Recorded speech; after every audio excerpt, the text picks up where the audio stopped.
They knew that single event. Okay, they let it run to see what was the outcome. It was basically an experiment. How much panic could you push by throwing it in the news that there's going to be shortages of something? People's mind, when it goes to shortage, would they sign up for a digital rationing card at that point? If it did continue for, let's say, months or something.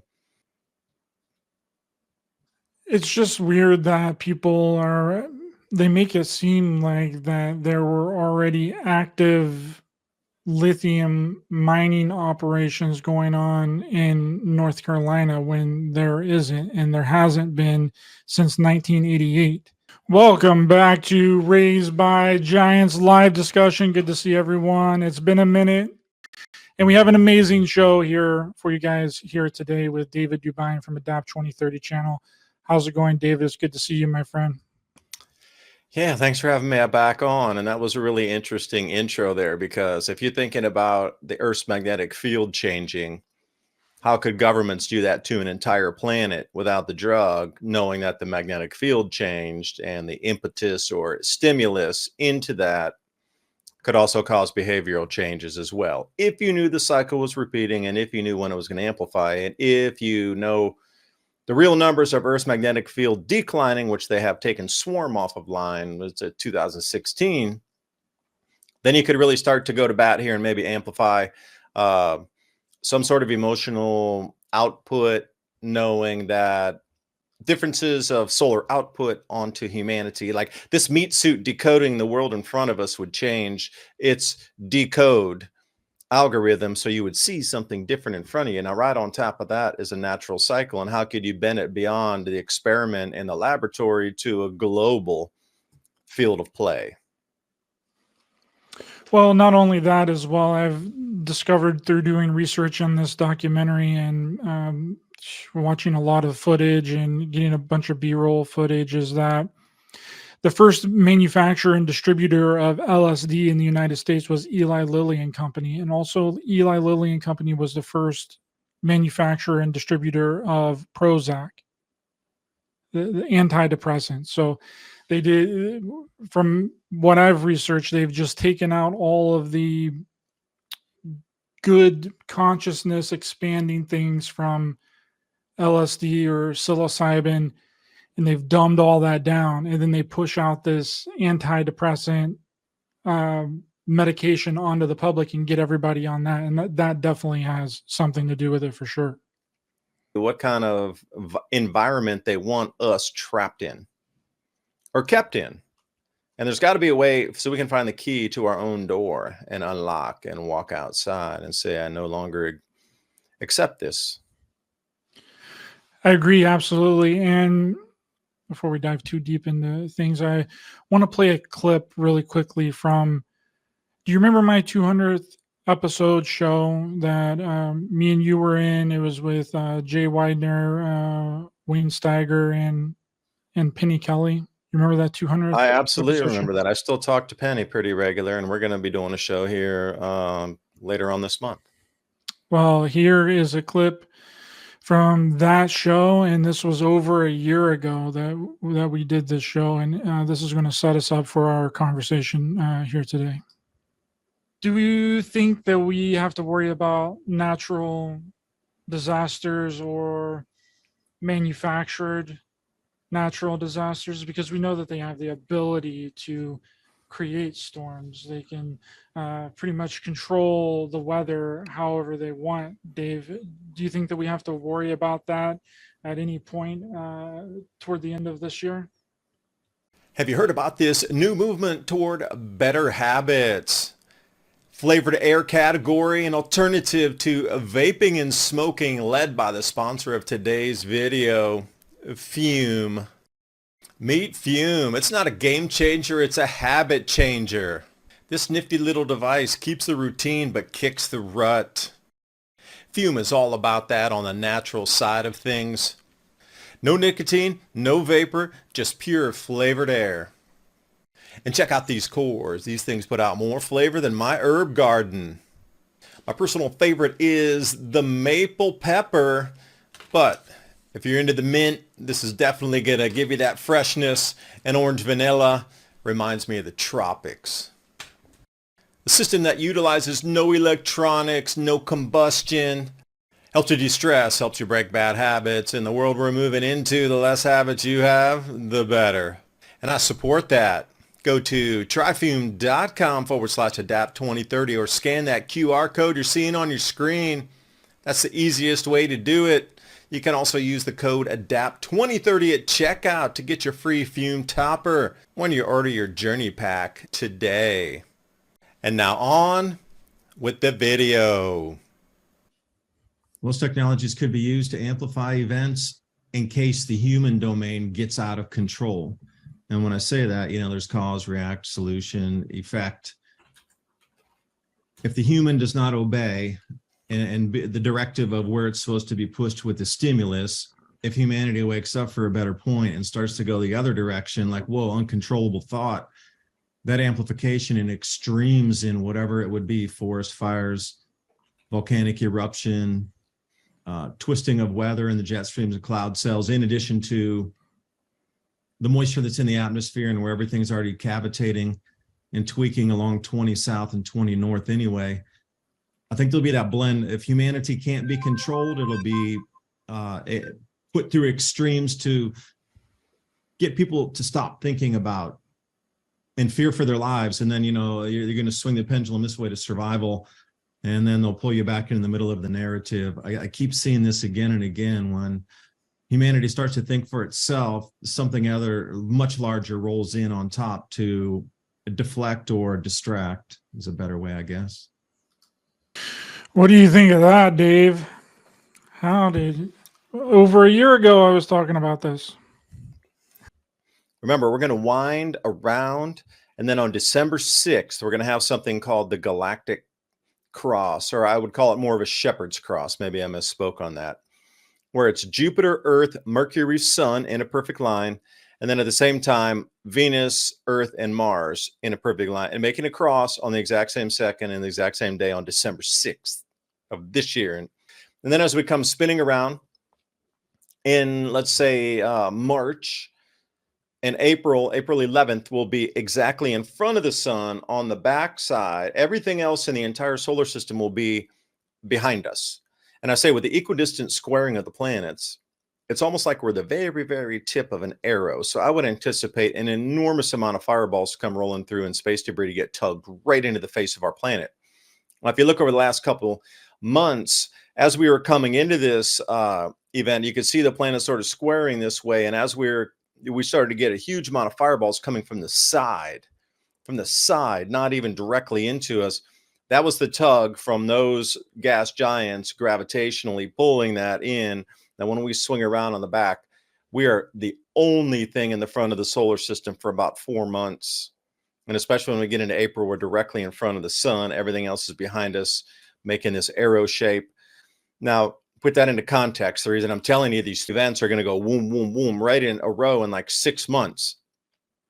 If these do start to happen in unison, the amount of panic, or I wouldn't even say panic, it would just be like the realm of the unknown of the average person that doesn't understand solar activity or doesn't know anything about the solar system or is not looking at that. They're going to think it's the return. And imagine how you could capture attention and bend reality of the human on the planet if these natural events are happening. And you got daytime fireballs rolling in by the dozens every day, and people are seeing shock waves and hearing it and feeling it above their heads on a daily for 4 months. People are going to not go to work. They're not going to be paying their taxes. They're not going to be obeying the rule of law. Have to be a lot of government intervention. And at the same time, like, how can you spin that? Because food production is going to be knocked out at the knees. It already is. I mean, you have not seen anything yet with the food price rises. It's coming. Now, put it together, shake it up, don't stir it, and then pour it in. And then what do you think governments could do to try to manipulate humanity during this time of known inbound events? That's the whole thing. You need to know the events are inbound. Once you do, you can go, cause, effect, manipulate. I really thought that the shoreman strike on the East Coast was going to last a little bit longer than a day, but that seems to be all that it lasted for, was a day, and then a deal was made.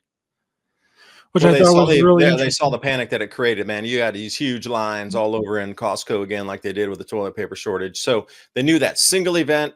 Okay, they let it run to see what was the outcome. It was basically an experiment.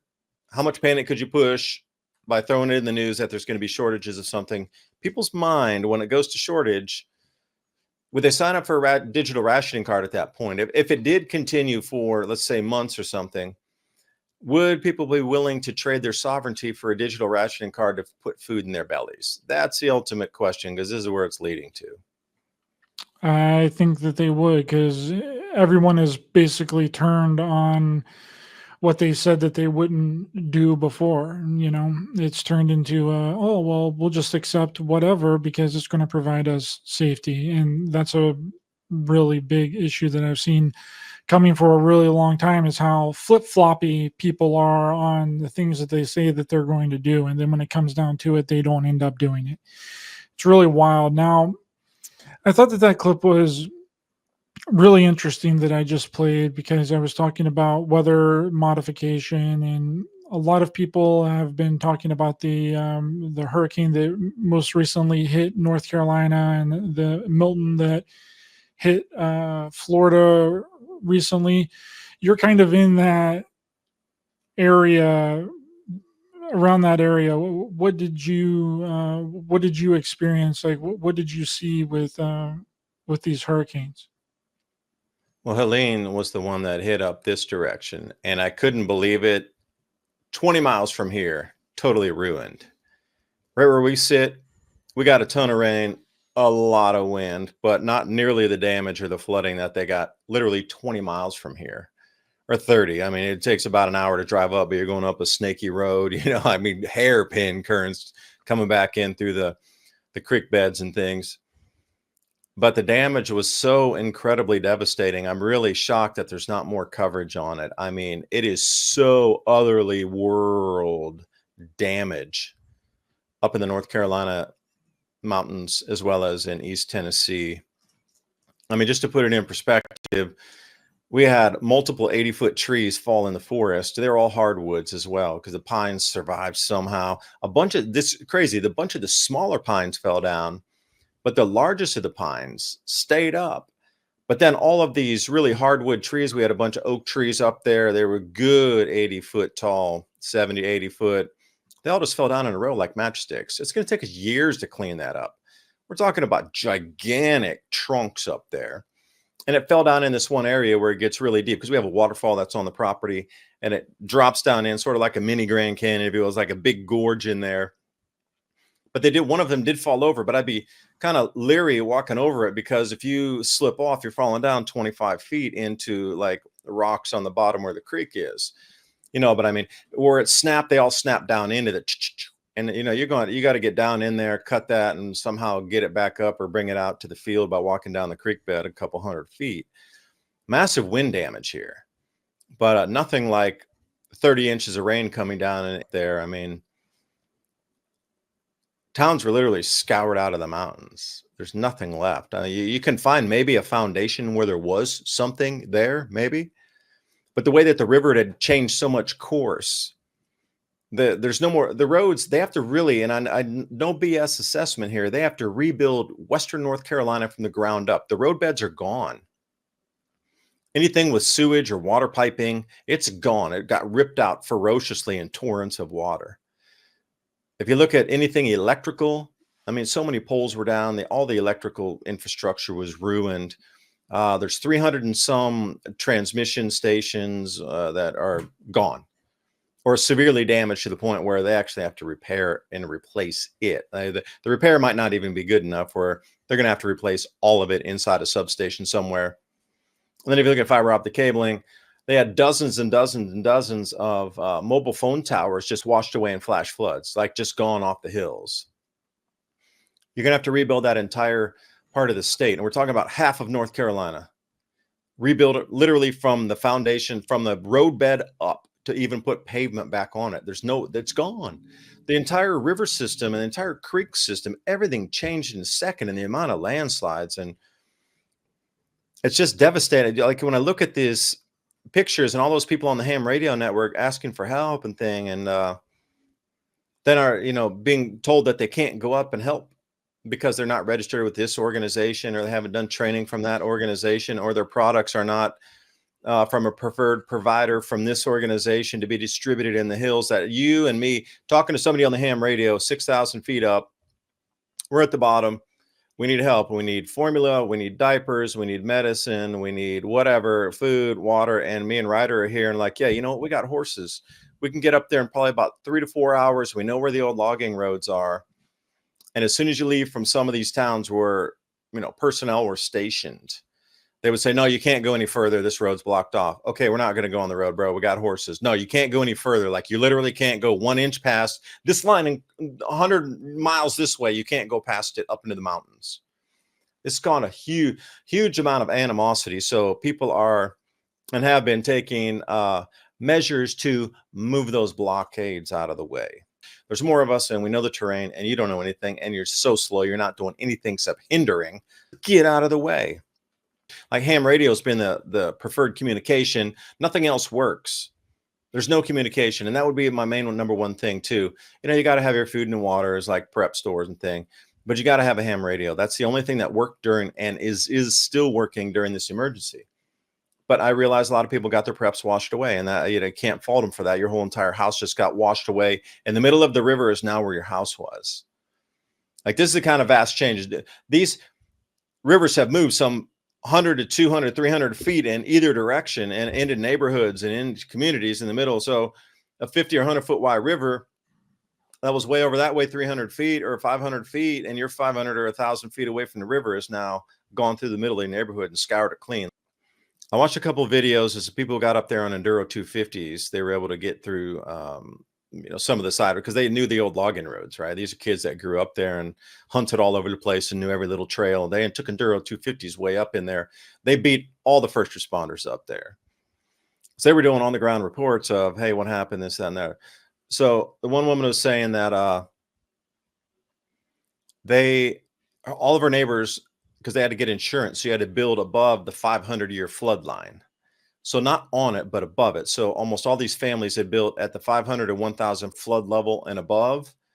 And those houses were up to the chimney above or completely washed away off the foundations. More than a multi-thousand-year event of rainfall that came down. And those people really need help. So if you're listening to this message, please volunteer your time, your resources. These people really need help. They've been forgotten so quickly. And it's going to cost trillions of dollars, trillions with a T, to rebuild that part of Western North Carolina. And the insurance companies will be bankrupted because of this event. So they're not going to pay out to rebuild up there. I would imagine they'll just, like we're forecasting here, like we did in the last show, I'm going to make a bold call here. Not all, but several sectors of Western North Carolina will be deemed no human habitation zones. They will be rewilding zones. The non-habitation, the areas humans can no longer go to. And taking that as a rewilding zone because they flooded it out. And that would include East Tennessee also. There's some areas that just aren't coming back. So what was done there, if it was purposeful, hard to say. I don't believe they can steer hurricanes like they say they can. They can nudge them, maybe. They can drop carbon black and different kind of graphene on the top of the hurricane to cause high pressure and heating to steer it a little bit. But can they actually control it? That is a hugely different thing than manipulating it. That makes a lot more sense than what I've been seeing a lot of people in the community talk about, that they manufactured this hurricane to wipe out southern North Carolina to build smart cities. Like, they don't need to do that. Like, there's a smart city right now that's being built in Arizona without there being any kind of natural disaster. They don't need to destroy an entire sector of a state to build a smart city. They just tell people that they're going to build it. And that's another thing that people don't realize either, is like, it's very easy to get people to move out of their homes. It's very easy. And if they don't do it for money, then they'll force them to move. Once one person sells in a community of houses, they keep going. And if you deny them on the third time, then they're just going to come in and take it. So if they're going to do something like that, you just better just take the money and go someplace else, because they're just going to come in and take your land.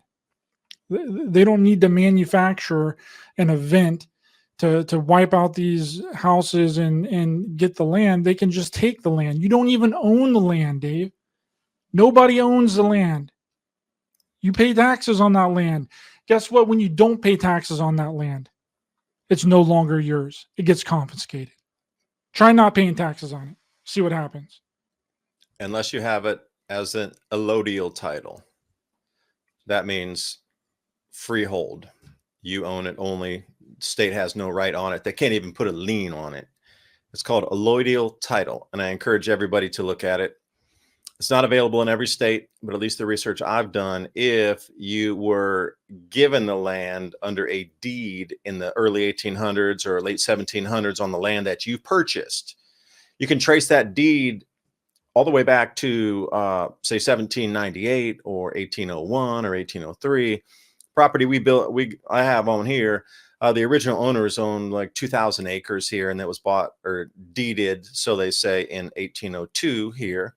So I've been trying to trace back all the titles that have been bought, sold to see if I can come back to the original deed and claim this piece of it off the original deed. But then come to find out, Tennessee doesn't allow you to do that. There are some states that do, but I'm just saying that as a side note, because you can allodial title your car too, where then you're only paying for the plates. You're not paying, because they charge you property tax in North Carolina on your car. So if you had a allodial title, they have no claim to your car anyway. They couldn't do a single thing to it. And this is something not well known. And if you purchase a brand new automobile, before they even title it, you go, that's got to be an allodial title. But you need to pay cash for it at that point. If you're going to put it on finance, the bank holds it. But once you transfer from the bank into your own, and they give you that, yellow card that comes with it and says you own it freehold, you still don't own your car. If there's a bank bail-in, through the way the laws are right now, that will be confiscated as well. Maybe not confiscated immediately, but the value of your automobile will be bundled in those packages of, let's say, bailed in finance and sold off as a package, as an investment product to another investor. Now, when they buy it, they could possibly come in and go, we own all this land here. We own all the automobiles. You just bring your private army in and confiscate everything and bulldoze the houses, because we don't want to turn the tractors around here. We need to bulldoze every house so it's a big square, so we don't have to turn the tractors as much when we're farming the fields out here. This is what happens when they bail in.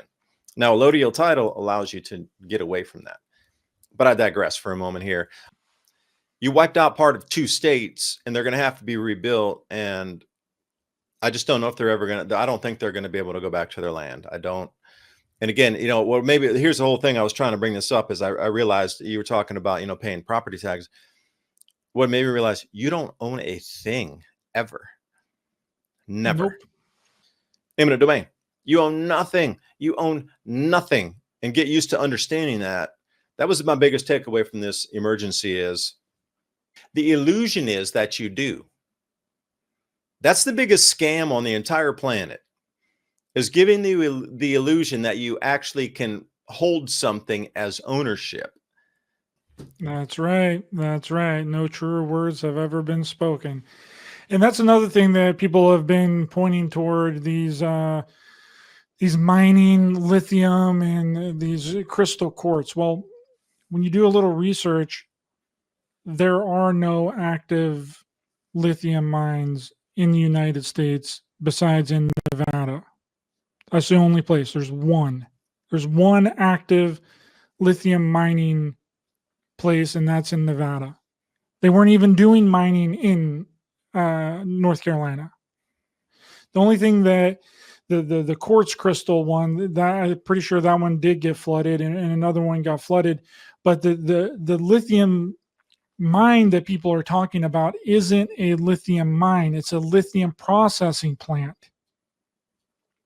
where they bring in the lithium and then they process it from other countries. It's not a mine. Now, another thing, when that same story I told you where the guys rode the Enduro 250s up there, that was right directly down from that quartz mine. And everything was sand beaches down the river. Because they were saying that all the mining they'd done, once they did the separation and they took that host rock and whatever they did with it, and turned it into that sort of smaller grain particle, that's what got washed down the river. And you got sand banks all across the rivers there, which it wasn't like that before. But they said everything got washed down from the mine up there. And the sand deposits, I mean, damn, you're talking 15, 20 miles of sand on both sides of the rivers that replaced the previous riverbanks. And I'm like, how big was that mining operation? Like, how much separation of host rock was there? And then what else got washed down there? I mean, I'm looking at that going, man, if anybody's into gold panning or gold mining and understands where those things, how they flow out, because these mountains have that fact for anybody. The earliest gold mining here was in East Tennessee before the 1849 gold rush. It was here in Tennessee. A place called Coker Creek. Takes a minute to get there. It's like really windy roads and you got to go down. But people got gold claims all over the place. And that was the very first gold rush was in East Tennessee, believe it or not. So, going into North Carolina, it's well known that there's a huge amount of gold deposits there. People always are, panning on the streams and thing. So I can't even imagine once in a 3,000, 5,000 year flood came down there, like what kind of gold got washed out of the mountains. There's going to be people panning all through there for years to come. Speaking of quartz, because quartz you can't have quartz without having gold deposit. They're symbiotic. They come together. People are always looking for quartz deposits to find the gold deposits. So you got the largest quartz and the purest quartz somewhere in the United States. What do you think is going to be on the periphery rock there, on the strata that's in there? There's going to be a huge amount of gold inside there as well. Like quartz deposits also equal gold finds and gold veins. Just saying. It's just weird that they make it seem like that there were already active lithium mining operations going on in North Carolina when there isn't, and there hasn't been since 1988. Now, there are plans to do mining. I believe I read that it was around, they wanted to open up a 1,500 acre lithium mine by 2027. The only thing that they have is a lithium processing plant that's currently there. That's the only thing. It's just processing the lithium. So other countries send in the lithium, we process it there, and then it goes out to be put in these electric vehicles and our cell phones and like in all of that. The people are making it seem like that it's already been an active thing, that they have been mining lithium there for years and years and years, and they haven't. But if you look at there's a town called Spruce Pine, and that is where that quartz mine, it's the purest quartz on the planet so far that they found anywhere in the entire world. This has the purest quartz, and that's what they use for a lot of the semiconductor chips. So it's a main supply for most of the semiconductor chips that are being made and processed. So they start with that quartz first, then they, go through and they refine that down into those ingots that they pull. And, I've seen some ingot videos, and I didn't know much about semiconductor production, but the way they pull those ingots out so slowly over days and days and days, and they create those rods out of there of that purest of purest quartz. A lot of that originates from that same area around Spruce Pine. That is the name of the city or the town that no longer exists. It was completely wiped off the map. There might be a couple houses on stilts, but eminent domain will quickly remove that. And you know what? Going up in there, Army Corps engineers, they're trying to get that mine back open. So their number one priority is getting those roads built back up to Spruce Pine to get that flow of quartz back out for the global semiconductor chip supply. That you're bringing all that massive supply and that massive amount of construction materials, heavy moving equipment, surveyors and everything to get those roads rebuilt they don't exist anymore. So they have to, some of the areas that I've seen, the way the river had re-scoured in, they either have to go across the rivers and build bridges, or they have to blast the mountain to come out and create a roadbed in there. Right now, again, to rebuild it. And their entire focus is on rebuilding that road up to Spruce Pine because they need the quartz. And thanks to Fume for sponsoring the video tonight. Go to tryfume.com/adapt2030 and use the code ADAPT2030 at checkout. See you next time. Bye for now.